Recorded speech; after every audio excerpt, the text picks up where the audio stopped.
Hello YouTube, this is Morgan, Airspeed Prime here at my next Sword Art Online 2 episode review. This one's going to be for episode 4, GGO. And, I really like this episode. It's obviously our complete introduction to GGO from Kirito as a new player's perspective joining the game. And that's basically all this episode is. It's just basically one continuous scene. They split it up, but fundamentally it's just that one section. There's no B plot to this episode. We meet Sinon, obviously Kirito and Sinon meet, and that's the kind of big bit in this episode as well. But fundamentally it's just introductory stuff. And again, it shows the kind of point that I've been making in some of these early reviews for SAO II, that it has a very different format and style than both of the previous arcs, in that there's not as much in each episode, so it means that the previous season covered a lot in every episode, and there was a lot to say. This time around, there's not as many scenes. It doesn't cover as much different stuff, and they're really giving the story time that it needs. And so, this is episode 4, and only now are we getting really introduced to GGO, and Kirito's in the game now. Whereas in SAO, we were in SAO, we knew about SAO in episode 1. In ALO, I think it was episode 2, maybe 3. But here we're 4 episodes in, and it's our introduction episode on the world, basically. So they're devoting time to really developing this, and you can really see that, especially if you look at the light novels from here on out, that the stories are more written in the sense of like 5 and 6 are this arc, and then the rest of the stuff is covered elsewhere. Like it's a lot more kind of written in order, and not so much like the weird way the Aincrad arc was written. But lots of interesting little things to talk about. Nothing huge happens in the sense of like character development. The most notable thing is just Kirito's GGO avatar. Obviously, he basically gets this fancy avatar that gives him a lot of feminine kind of physical qualities. Long hair. His voice in the game sounds a little bit different, I assume, because of the avatar as well. And then he looks very thin and slender compared to the others in the game. So interesting choice. In terms of like a reason in universe for it, apart from just maybe Reiki Kawahara having a joke and wanting to just have Kirito have to be like, he's usually such a cool character in everything he does. Now he has to adapt to this kind of completely different look. He's still going to try and do the whole black and a little bit of silver look, but now he has to do it with the more girl-like avatar and stuff like that. So maybe he was going for that, but I think really the reason was just that it was the only way to effectively have Sinon and Kirito meet and have them start off straight away on a kind of friendship perspective. And it's going to create a few little gags, obviously, later on, and that he doesn't tell her in this episode immediately that he's a guy. So, interesting idea. It takes a little bit of getting used to, because you're so used to Kirito and his designs from the first 2 arcs, and now suddenly long-haired Kirito with the kind of girly voice. It takes a little bit of getting used to, but by the end of the arc, especially once he gets his like proper gear, I think in like the next episode, you like it. It's I don't think it's as good as the other 2, but it works for what it is.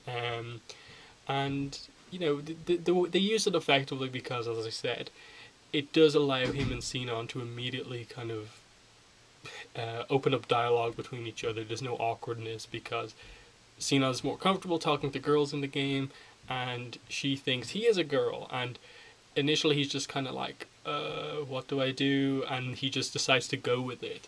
And I like that little bit of kind of inner kind of turmoil about it, in that he really didn't want to do it, but he kind of just felt like it's going to be easier, it's going to help me learn the game if I just lie a little bit here. And he just kind of like, okay, I'll have to act like a little bit like a girl. And so he just does the whole and the finger and stuff like that.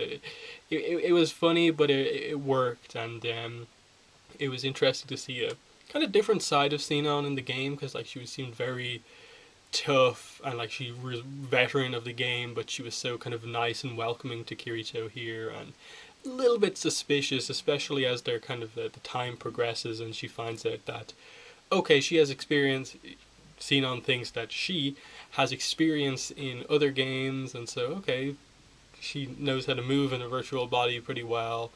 And by the end of it, the only thing that Kirito is not really good at is actually just shooting guns. That especially the whole scene where you get shown basically Kirito demonstrates to everyone that he's not just a newbie at this game, that his movement is enough to put him right up there with the top level players. His reaction times and stuff like that, and his, I suppose, take on the way the kind of combat system of this game works puts him right up there because it's so different and unique compared to everything else. It was a really interesting scene as they explained the mechanics of the game, the whole idea of bullet lines, and that you get to see them apart from a sniper's first shot. You get to see the bullet lines, and so you can dodge them. It's a way because not everyone can just straight away just go into this game and just dodge bullets without any assistance. No, you have to have these bullet lines to make it somewhat fair and have some sort of a skill of defense in the game.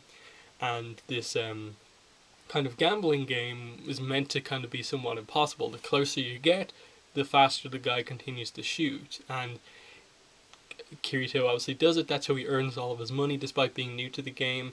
And I really like the thing that they go into that shocks all the other players, that he just says that basically he predicted the prediction lines.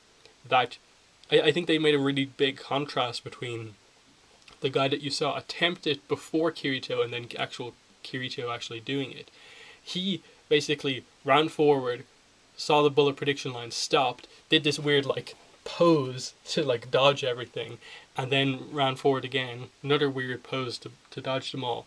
Whereas Kirito's was more flowing. Even when he saw the bullet lines, like he didn't immediately stop. He kind of ran into them and then realized, okay, the person's going to fire now, so now I'll dodge them.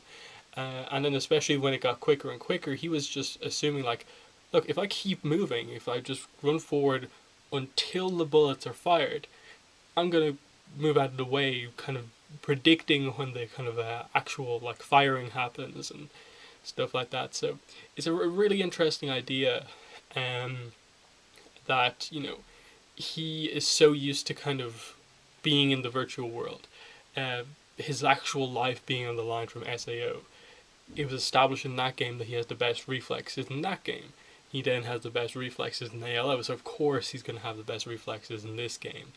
And it just is a really good scene to demonstrate that, and it's going to be something that gives him an advantage. And especially when you get over the issue of like, he's not good with guns, but he buys a photon sword, that his skill in this game is going to be dodging long range fire and getting up close. It's something that he can do that no one else can do. That's why he's one of the only players who uses a kind of melee weapon in the game primarily. So it was a really cool scene to see that like he's just clueless about guns, and Sinon knows everything about them, which I thought was an interesting thing for her, that she's afraid of guns, but has immersed herself so much in the game that she actually knows a lot of actual real life trivia about guns and how the different caliber decisions and stuff like that were made and stuff like that. So it was just an interesting thing about that she is honestly kind of interested in guns. It's just this event in her past kind of has just made her actually afraid of them. And obviously you got some nice moments once Kirito bought the photon saber, and yeah, he does the vertical square sword skill basically. Just even though sword skills aren't in this game, he knows it so much, he does it quick enough to where it kind of leaves that kind of square pattern of attacks on the just in the air from the light, and just establishing that like he's going to be a threat to people if he gets up close to them, that this is a pretty lethal weapon up close, and as we're going to see, it kind of is a one kind of slash kill kind of weapon up close. And yeah, just seeing him the second he gets it, that he's been so uncomposed in this world, not knowing what to do around all these guns. He's shown his agility, which is cool, but the second he gets that kind of sword-like weapon in his hand, he just does the pose, and Sinan's just like, he knows what he's doing. Like he looks really composed here.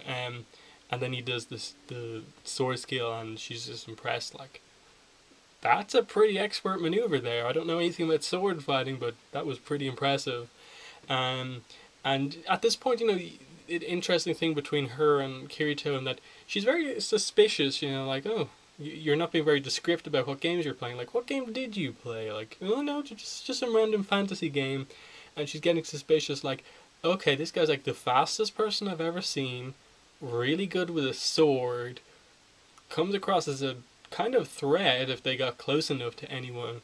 And she's just like, there has to be something wrong here. And so she's just like, this person's never fired a gun before. And so you can sort of see that kind of gleam in Sinon's eyes, that like bringing her to the range for the first time is going to be this really kind of big event where she can display like, oh no, look, you're going to have to practice at this thing a lot. You don't know anything about this. And obviously he doesn't hit the target straight away, misses it completely, and you just get the sense that it's going to take some time for Kirito to get a hang of the actual gunplay, and he will have to use it at some point. And as we see in future episodes, he primarily uses it as just a kind of distraction, like cover fire as he's running forward, as opposed to an actual like killing weapon. He just buys a handgun in addition to his sword, so that was cool. But yeah, the only other thing is just then they realize that they're both late for the bullet sign up, and they kind of rush to get there. And to do that, they take one of these kind of motorbike buggy things. Kirito rents one out and reveals that he can handle this fairly well. And Sinon mentions that no one can control these things that well, yet you're perfect at it. And again, she becomes a little bit suspicious when Kirito says like, I just played a lot of racing games before, when in fact, in real life, Kirito has a motorbike and he's pretty skilled with that, and that's where he has the skills from. So he's lying to her because obviously he's on like a government mission, and he is pretending to be a girl right now at this point. So interesting things, but again, you see that Sinon is really enjoying this kind of crazy adventure she's gone on this day with Kirito, just explaining the world to someone new, and then just getting to see all these weird experiences. Apparently, like Kirito reveals that he's suddenly this amazingly fast and agile person with amazing reflexes. Is going to use a sword as the main weapon in the game, but can't fire a gun to save her life. She's just met this really interesting person, and doesn't really know what to make of her, but is kind of just there for the ride. Like, she's interested to see how the first rounds of the bullet tournaments go for Kirito. So we obviously get some of the bigger reveals in the next episode, but this has an introduction to the world, the episode where Sinon and Kirito met. Really well done, in my opinion. And then some final thoughts just on, I suppose, we get to see a little bit more of the actual world visuals of GGO. Again, dark, gloomy. You can tell that it's all just very practical. Like, the only thing that any effort is put into is, any color effort really in the design is put into, is the advertising of guns. It's all based around guns, and just nothing that isn't useful in any way. Very practical style of world. But that's been the review. In the comments, let me know what your thoughts were on the episode and the review. Other than that, thanks for watching, and bye.